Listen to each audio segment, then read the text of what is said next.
chapter 13. By the word of the Lord a man of God came from Judah to Bethel as Jeroboam was standing by the altar to make an offering. By the word of the Lord he cried out against the altar. Altar, altar, this is what the Lord says: a son named Josiah will be born to the house of David. On you he will sacrifice the priests of the high places who make offerings here, and human bones will be burned on you.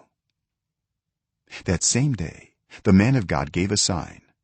This is the sign the Lord has declared: the altar will be split apart and the ashes on it will be poured out. When King Jeroboam heard what the man of God cried out against the altar at Bethel, he stretched out his hand from the altar and said, "Seize him!" But the hand he stretched out toward the man shriveled up so that he could not pull it back.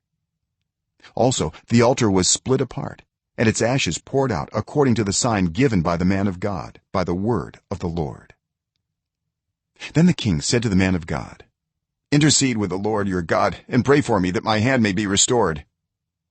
So the man of God interceded with the Lord, and the king's hand was restored and became as it was before. The king said to the man of God, "Come home with me for a meal, and I will give you a gift." But the man of God answered the king, "Even if you were to give me half your possessions, I would not go with you, nor would I eat bread or drink water here. For I was commanded by the word of the Lord, you must not eat bread or drink water or return by the way you came." So he took another road and did not return by the way he had come to Bethel. Now there was a certain old prophet living in Bethel, whose sons came and told him all that the man of God had done there that day. They also told their father what he had said to the king. Their father asked them, "Which way did he go?" And his son showed him which road the man of God from Judah had taken. So he said to his sons, "Saddle the donkey for me." And when they had saddled the donkey for him, he mounted it and rode after the man of God. He found him sitting under an oak tree and asked, "Are you the man of God who came from Judah?" "I am," he replied. So the prophet said to him, "Come home with me and eat." The man of God said, "I cannot turn back and go with you, nor can I eat bread or drink water with you in this place. I have been told by the word of the Lord, you must not eat bread or drink water there, or return by the way you came." The old prophet answered, "I too am a prophet, as you are.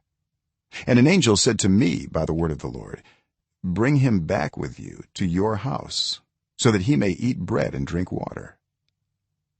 But he was lying to him. So the man of God returned with him and ate and drank in his house.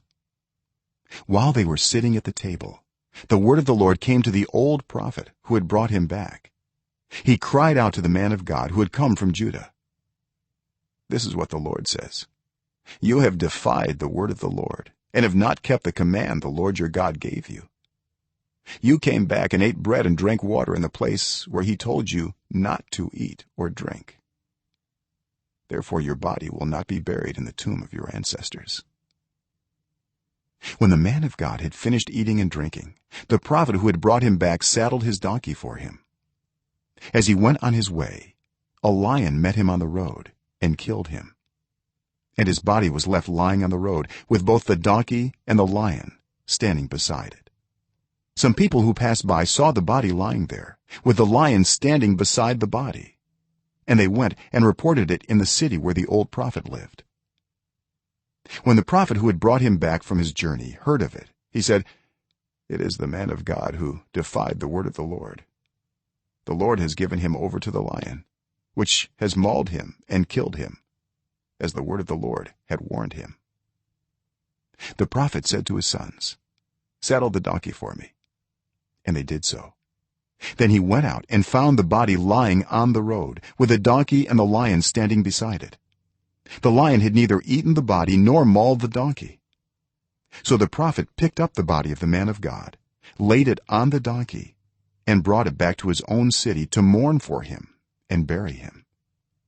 then he laid the body in his own tomb, and they mourned over him and said, "Alas, my brother."